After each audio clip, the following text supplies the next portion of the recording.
Bonjour peuple congolais, ça dépend à RO Bozali Kolanangaï. Naïm de Konamino Christian Bola bien maman peuple mokozu, peuple souverain, combattant, résistant, révolutionnaire, PNI. PNI est la politicien non institutionnel. Politicien non institutionnel est la politicien Oyo, Azali Kolanda, Makambuma, Bosholo, Azali Mutu Oyo, Azali ko défendre Mboka na ye na ndenge sengeli. Azali mutu oyo alingi mboka na ye échanger. Mboka eko changer n'est-ce pas na bolingo, na boboto na esengo. Mboka eko changer te na ba aventurier, ba professeur oyo toza ko mona baza ko leka kuna na Congo. Mboka eko avancer te na ba aventurier ba congolais oyo bazali ko soutenir Félix Tshisekedi. Mboka eko avancer te na ba aventurier oyo ba congolais bazali ko soutenir ba Tutsi, ba Hutu, ba Rwandais.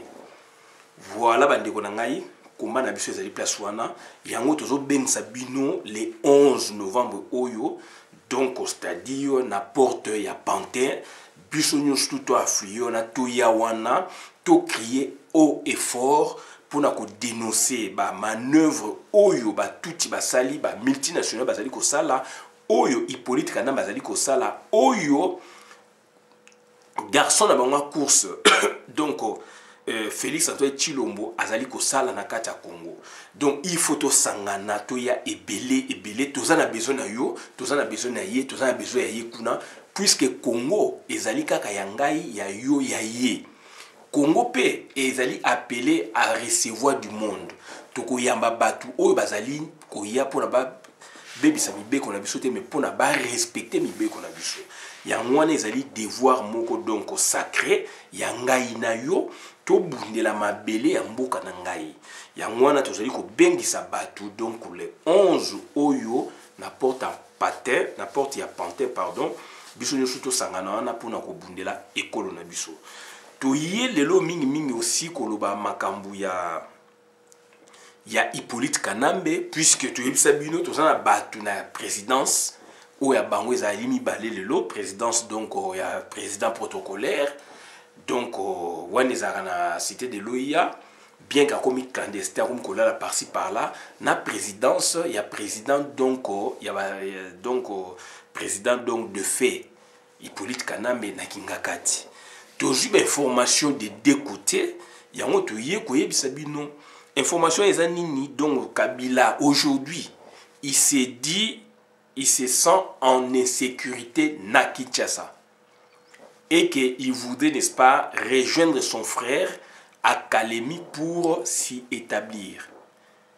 Voilà la question où tu es nango. Tu es donc situation tu es expliquer bino, tu mekasiko ko décortiquer pourquoi ce monsieur il est arrivé, n'est-ce pas, donc à cette conclusion. Pourquoi Hippolyte Kanambe, autrement appelé Joseph Kabila, puisque son vrai nom c'est Hippolyte Kanambe. Donc, il a pris les noms congolais quand il est arrivé au Congo. Donc, cette fois-là, il s'appela donc, donc Joseph Kabila. Pourquoi ce monsieur est arrivé, n'est-ce pas, à conclure ainsi aussi? Parce que nous, Congolais, nous qui avons, n'est-ce pas, la conscience tranquille, nous qui avons, n'est-ce pas, gagné les élections, nous faisons, n'est-ce pas, la pression, donc nous exerçons notre pression populaire pour, n'est-ce pas, en découdre avec ce régime. Et d'un côté, d'autre côté, nous sommes de la diaspora, d'autre côté, au niveau intérieur, dans la zone où, n'est-ce pas, donc, ils creusent nos minéraux, etc.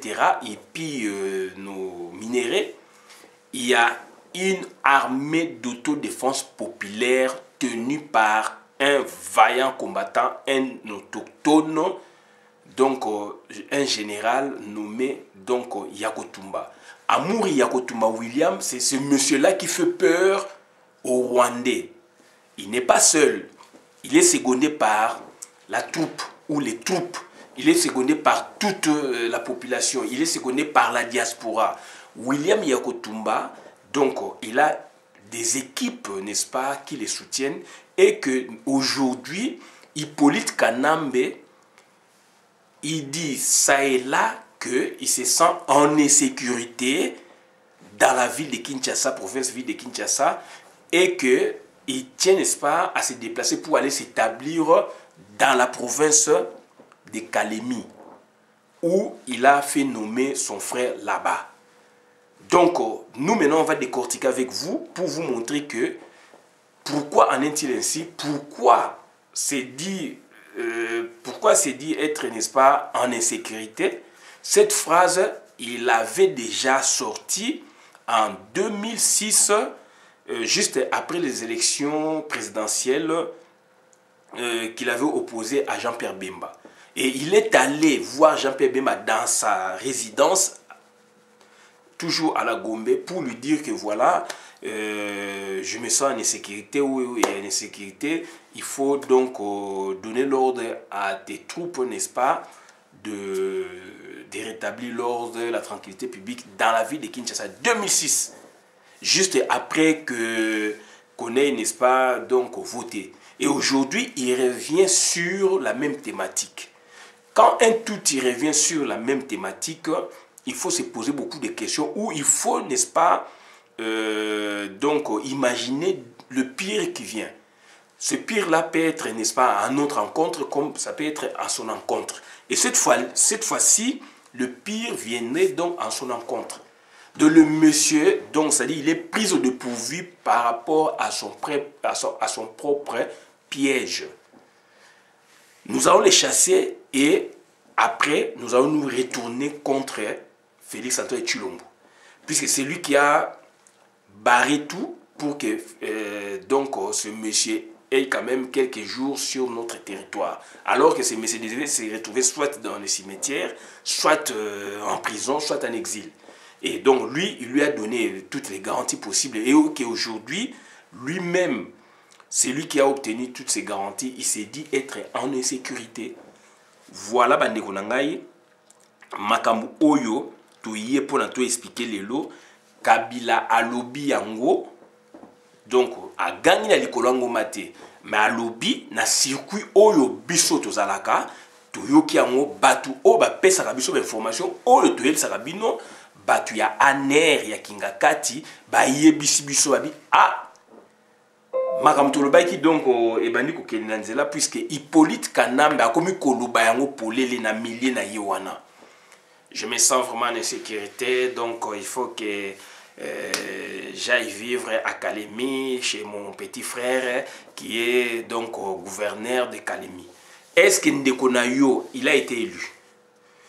Donc, c'est-à-dire Bandekonanga, c'est tout un plan pour déstabiliser le Congo. D'un côté, c'est tout un plan pour la libération du Congo d'autre côté, d'où maintenant il faut prendre le juste milieu. Il faut prendre le juste milieu puisque là on fait maintenant des analyses, on essaie un peu de commenter ou de faire des analyses pour comprendre qu'est-ce qui est caché. Joseph Kabila, homme diable, Joseph Kabila mutu oyo abomi ba Congolais, Joseph Kabila mutu oyo azali ko se sentir donc en sécurité aujourd'hui. En sécurité autant d'années, puisqu'il a créé l'insécurité pour nous autres, mais lui se sentait en sécurité, plus de 22 ans au pouvoir, et qu'aujourd'hui, Hippolyte Kanambe dit, d'ici ça et là, que à Kinshasa a comme une insécurité. À ça, 22 ans, parce que déjà, il est chef d'état-major général. Donc aujourd'hui, si on compte, aujourd'hui c'est 18 ans. Surtout 22 ans, les 4 années bien avant, donc à Simaki, fonction régalienne de l'État, donc impérium militaire. Impérium militaire. Ce n'est pas facile tout le makambo parce que ils ont une situation où ils ont changé grâce à l'effort, grâce à lobbying, il y a des Congolais, où ils ont eu conscience. Il n'y a que maintenant 7 ans. 7 ans, 8 ans. Donc, depuis 2011, le 8 ans, Congolais a eu conscience, il y a un botimbouma oyo.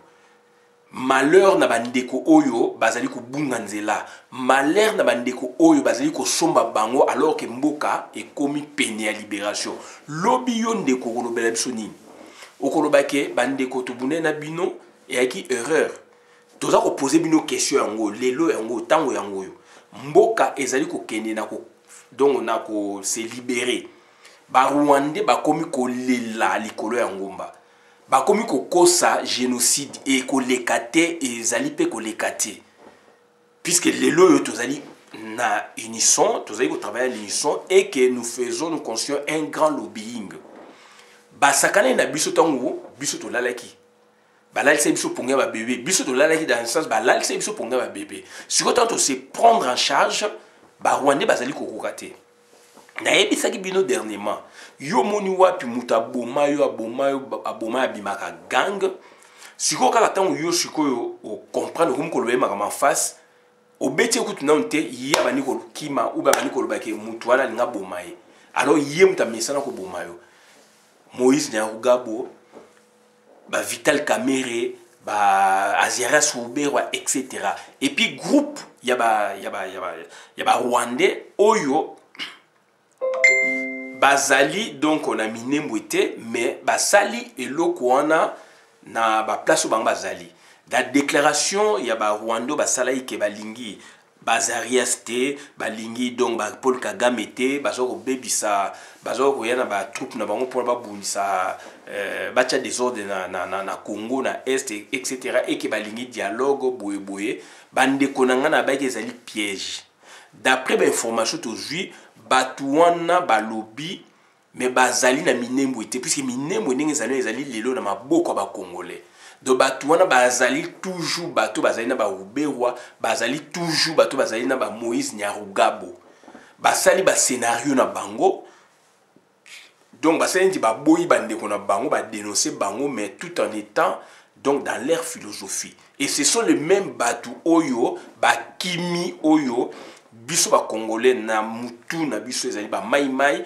donc na général ya kotumba ba bengani batuana yango batuana ba komi ko ganga ba sali yango na minembo ete discours ba déclarer tamoli partout dans le monde ba sali na minembo ete ba sali na kati ya ba conscial bulle na bango na ba réunion na bango na ba Ruberwa na ba Paul Kagame donc na ba Moïse Nyarugabo siko ebimineti ke bazali na kata minembo et que ils se sentent mieux là-bas tout en dénonçant leurs frères, la politique de leurs frères. Donc voilà, ça c'était une parenthèse. Bomoni, Moïse Nyarugabo, gangi après 22 ans. Bomoni, donc, Janet Kanambe, komi ko joie, commission à défense, pour faire quoi? Après 22 ans. Bande konangai, problématique, question que se poser et belé ou constat que sala et belé na likambouana. Lelo yo Hippolyte Kanambe yo ki angote mais ngai ba yebisinga puisque toujours masolo wana na source na kingakati oya bango toujours na source na cité de Loya oya bango puisque Félix na Hippolyte Kanambe baza mutu moko mutako sabinote d'où sikoyo donc Hippolyte Kanambe abandi ye moko koloba donc abandi ko lela ndenge bande kona ye ba leli ba Ruberwa ba Zarias na ba bato ba to bengani na minembwe ne ba komi kolela balimba créer situation sikoyo na niveau international ça passe pas yango moni Hippolyte Kanambe lelo ba komi koloba il se sent en insécurité par rapport à quoi puisque le pays biso déjà que le pays est en insécurité ça fait aujourd'hui 22 ans ce n'est qu'aujourd'hui qu'il y a komi koloba il se sent en insécurité ya le baki na période à Bemba ezaki na circonstance ya ba élection asengi na Bemba puisque Bemba azaki na ba militaire na terrain sikoyo ye asengi na Bemba pe ayoki a calmer ba militaire sort na Bemba ça 10 ans en prison lelo ye a komi kolobake donc c'est-à-dire a komi ko se sentir en insécurité na Congo après combien d'années donc et que a okende kovanda na Kalemi et pas aleki na ye est-ce que Kalemi za mboka tata na bino ya mama na bino bozo ba Rwandais Kalemi za mboka na bino te Kalemi za mboka na biso ba Congolais toko botola yango toko bengana ndeko na yo wana puisque pourquoi le big a choisi Kalemi trois situations za ko se présenter aponi Kalemi pourquoi puisque trois situations za ko se présenter parce que situation liboso et bimi déjà et comment mina ba internet un peu partout il y a position quête ya capture naïe. Toka na malamu. Pourquoi a commis koloba ndengwana a commis l'insécurité? Évidemment, biso to tient l'insécurité. Yo tient l'insécurité, ya tient l'insécurité, biso to tient l'insécurité, communauté internationale ba tient l'insécurité. Ezali Félix Antoine Tshilombo. Ezali bandeko o bozali ko kumisa Félix à l'aveuglette. Ezali ba biso, ezali ba bino kuna oyo to tomboki, to tomboka, to za na révolution pour na biso Kabila na Félix il faut dégager. Et que Félix a sali bouclier, donc tozali na Félix en phase T. Tozali d'accord T. Bino bozana Félix d'accord, vous n'avez rien fait. Bisom tozali musala, to komi, to tomboki, yango Hippolyte Kanamba bi azan insécurité et que le message na biso est passé na niveau de l'Union africaine. Il y a 6 présidents ou 6 pays et quand même déjà bimi. C'est secret mon koanate et c'est bimi déjà ba internet manini 6 pays bazali ko s'organiser ou 6 présidents grand président tout le entre guillemets il y a Afrique bazali ko s'organiser de sorte que Hippolyte Kanamba doit quitter le Congo. Il faut azala libanda ya Congo. Donc il y a un projet même babège va proposer à Kala, il faut quitter libanda ya Congo et que donc makambo va réorganiser État na simanaye. Ça c'est de 1. Donc là déjà c'est une des meilleures pistes. 6 pays africains, bon on est là on a 6 pays africains. Et comme il inquiété, il sait pas quand est-ce que va capturer na moment nini et azoye bati makambo ko dépasser puisque 6 pays africains s'il vous plaît ba o capturer donc ba c'est décidé faut ba kangaye ba sala soit ba bimise donc na sens ya na format ya Jammeh ya Gambie. Deuxièmement, 3 pays occidentaux bakoti masolo wana pe tokotanga ba kombote 3 pays occidentaux donc avant la kende Bamako na oka déjà 6 pays africains et comment ma équipe na tanga ki yango tant na zonginde donc na eko yo kango lelo nde ba biso ke akomi ko lo bagazana insécurité donc 3 pays occidentaux ya mindele et se joindre na groupe wana ou pas mais du moins 3 pays à mindele ils ont le même objectif. Il faut pas capturer Hippolyte Kanamba.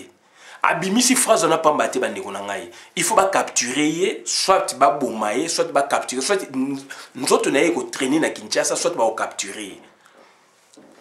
Voilà. Déjà na cité les 2 raisons. Oyo donc yé Hippolyte Kanamba abani koloba comme ko se sentir na insécurité na Kinshasa. Kinshasa oyo yabaki ya tata na bango ya mama na bango Kinshasa oyo eza siège d'institution ya lobi ka ko se sentir na insécurité wana a okene na est place ndeko na zali na Kalemi. Kalemi est pas na binoté. Troisième raison c'est qu'on a tout développé ensemble. Pourquoi à lobi bongo? Parce que Kabila s'est dit être en insécurité à Kinshasa et tient à rejoindre son frère à Kalemi. Pourquoi? Parce que Kalemi, en face à Kalemi, c'est quoi? Ezali donc la Tanzanie. Alors, il Bango Bazali, Tanzanien d'origine rwandaise. Baza la culture tanzanienne. Naïf Sabino, Bango na Kagame, Bayo Kanara bien. Baza ba Rwandais, Bango Nyusu, mais Bayo Kanati par rapport à la culture. Donc, ils peuvent pas, donc, à qui nous investir, Mingina. Rwanda puisque kuna bakoyi ko boto lembongo et puis culture oya bango et au CP ça ba Rwanda batikala na mboka te. Na Angola problème c'est posa pe ba Zairens ba Angolais ba kimaka ba guerre ndé ba lo ba na Angola na époque to zalaki ou ba benga ba langa donc ba Congo ba do ba Zombo ba Solongo ba Angolais oyo ya périphérie na Congo ba kimaka ba kota na Congo. Depuis les années 40-50, donc en Angola, pour nous assimiler, on a des Zairens, bango ba bundi bitumbate, ba kimaki, baza la culture na bango ya katiti, baza la culture ya libanado ya Congo, Congo Brazza, Congo la biso ba Gabon, etc.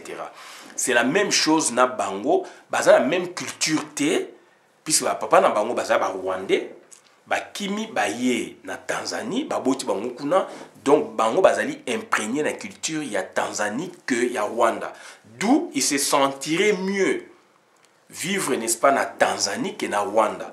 Et que na Rwanda kuna il y a une classe politique oyoke qui donc une élite, bango baza élite te, bango bazu pouvoir na ndé bazu wana, d'où sikoyo kokene ko investi kuna risque ezali même bateau so ba s'installer kuna groupe wana bako renverser ka bango, bako kanga ka bango, bako botola bango ba bien na ba bongo na bango. D'où yango moni ba préférera na Tanzanie. Na Tanzanie kuna maintenant ce sont des nouveaux riches oyoke président wana na ba Tanzanien ba yena bango ba yena misolo ba ye ko investir.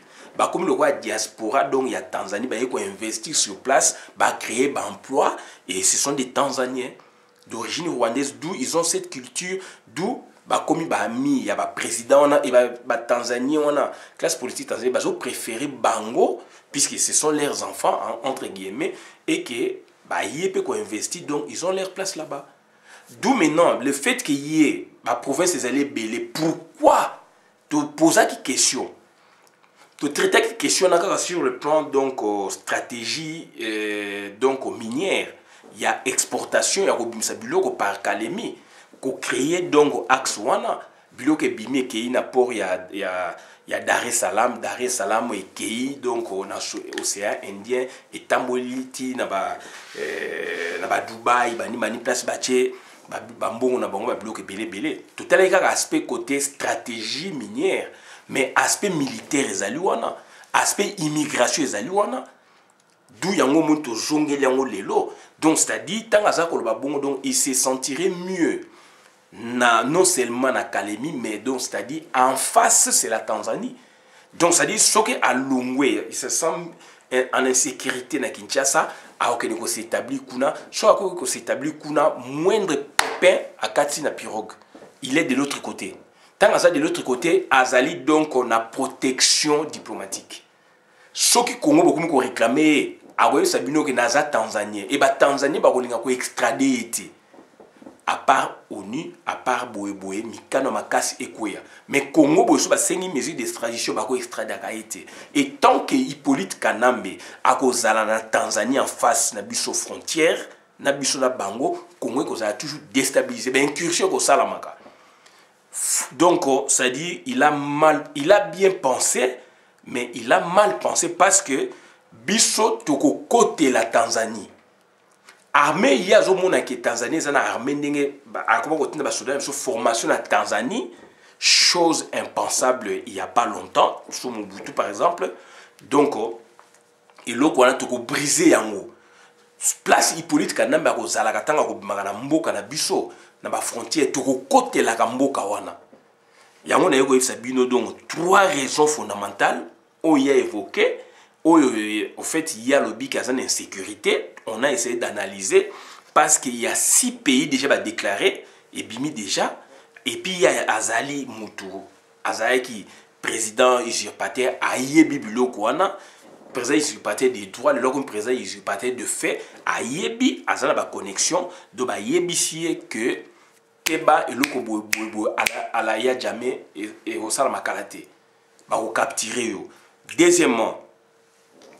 Deuxièmement, donc, c'est-à-dire 3 pays occidentaux au Baïb Singal et l'Europe se joindre dans le plan, mais de façon séparée. D'où maintenant le monsieur se sent vraiment en insécurité.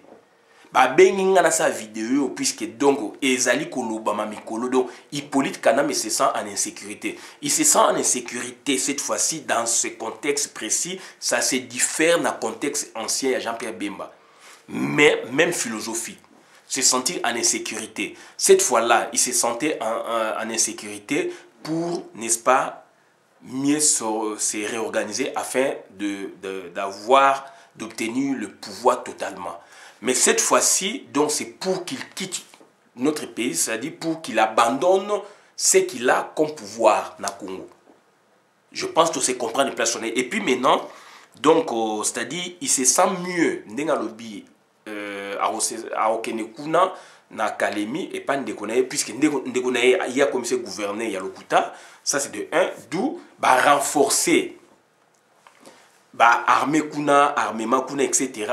Donc c'est-à-dire et communauté kwemoko donc en cas de bah ils vont tout abandonner puisque bah ça la poids na population te bah ça la poids na renfort oyo état ya solo ko beng sakate d'où sikoyo bah ko katsa ba pirogue na hélicoptère ba kei de l'autre côté na mboka o ba botama o bazana nationalité puisqu'ils sont donc tanzaniens d'origine donc rwandaise.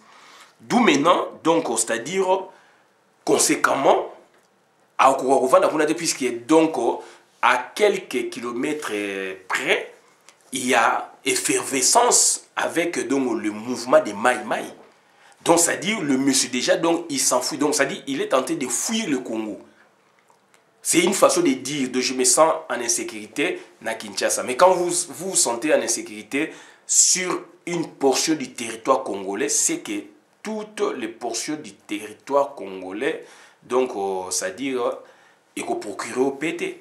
Vous avez toujours une insécurité. Dans la Calémie aussi, vous avez une insécurité. Il y a un autre chose qui est dit que Calémie, mutuana biso tozali ko bengana ye. Bino pe effort na bino sali tozali ko bengana ye. Pour la bolingi pe ndeko na été, botambola pe to moni yango. Mais azali ko kosa batu ko animer galerie na ye que il se sent en insécurité na Kinshasa, donc il va aller rejoindre son frère. Donc il veut rejoindre son frère kuna à vivre. Kuna vivre na paix non, ça dit azali ko kima pression leki donc bokonzi o bazui ezali ya lokuta ezali ya mabe peuple biso to lingi yango te yango no moni donc tozali ko pousser donc toza ko bengana bango do Hippolyte Kanambe donc azali ko kima Congo yango tozo ko benga bino le 11 oyo to exprimer ral bolwana na porte à Panthère. Et après, ce que tu s'est retourné contre Félix Antoine Tshilombo. Puisque il est en train de pouvoir il y a des Congolais. Et cette fois-là, maintenant, donc, on va donc vendre ce total. Donc, ça dit, là, maintenant, cette fois-là, donc, on va se retourner contre donc, Félix Antoine Tshilombo. Félix Antoine Tshilombo mérite la pendaison. Félix Antoine Tshilombo mérite soit la pendaison, soit la prison à vie. Puisque a trahi Mboka. A trahi Mboka. Bon, ça confusion. Donc, aujourd'hui, Hippolyte Kanambe se sent en insécurité grâce à Ngai, grâce à Yo, grâce à Ye, Oyo, Tozali contre Félix. Puisque Bato Bazali pour Félix et Félix, Bazali pour que, donc, mettez à Kabila bouclier par avant et Salama. Et Salami, et Zabisoté. Donc nous maintenant, donc ceux qui ont se senti en insécurité, donc on s'est dit c'est à quoi il a pensé que Félix a offert obtenir, il n'a pas eu gain de cause. Donc à cause yangai na yo na yekuna, biso ba révolutionnaire. Voilà message de Ega Sabino. To suki abon la vidéo malam na compte communauté. Donc c'est-à-dire sombele suka bisanga do to komina suka ya masolo.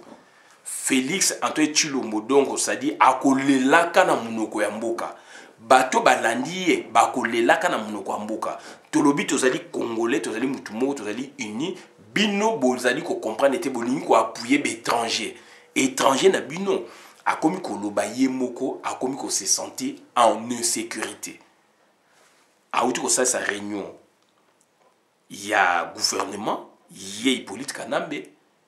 Na cité de l'OIA vendredi passé et les loyo abimisi hier na les loyo abimisi que il se sent en insécurité na Congo na Kinshasa et y a on to ebisi que Kinshasa tant on a se sentir en insécurité yo que na est na Calémie pesaka à Congo eza ya yote donc on se sentir en insécurité d'où c'est-à-dire wanengelo bani c'est-à-dire na kimi do nazali en face soki kaka bufogo ma les nazu pirogue ni hélicoptère na katisi de l'autre côté.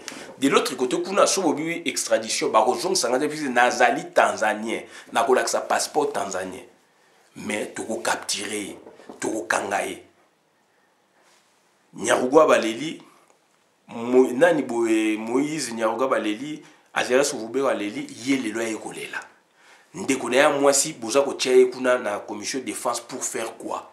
Donc pour nous là donc ça dit dialogue moko ya pour bo sangsa batu ikelevé toko sola kana ba Rwandete toko sola kana ba Ugandete toko sola kana ba Burundete toko sola ba Tanzaniete mais pour que beau ça la brassage beaucoup ta beau gagner qui côté armé beau ça le brassage beaucoup ti bango lelo armé na biso et bébi inférieur yango bozolinga siko na minembwe bokotisa batu ikelevé to sto bengani bino bozonga na mboka na bino.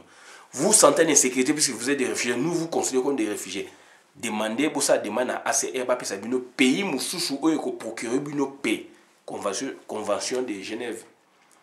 Donc voilà bande konanga auto yeke ko pesa bino ngwana donc c'est-à-dire il faut to kumisa bande kona biso ba vaya mai il faut to pesa bango mokako swa et puis biso tout aligner il faut to bengana batu wana tina suka ba comme une insécurité comme une insécurité mais ba tchebiso une insécurité durant 22 ans de développer pays te ba yeko détruire pays ko yiba kita ya mboka lelo ba comme ko bango polele ki ba comme une insécurité qui Azaras Rubewa qui Moïse Nyarugabo ba comme ko lela Hippolyte ye ya ko lela Hippolyte a leli alobi azana insécurité na Kinshasa fois kenena kalemi et pas un nekonae na développer donc auto yake ko sabina ngwana do ça dit victoire ezali pemeni tozali ko senga na bandeko oyo boza ko teka âme likolo ya lipa boza ko teka âme likolo ya maloba ya pamba donc ndeko nanga bozonga na nzela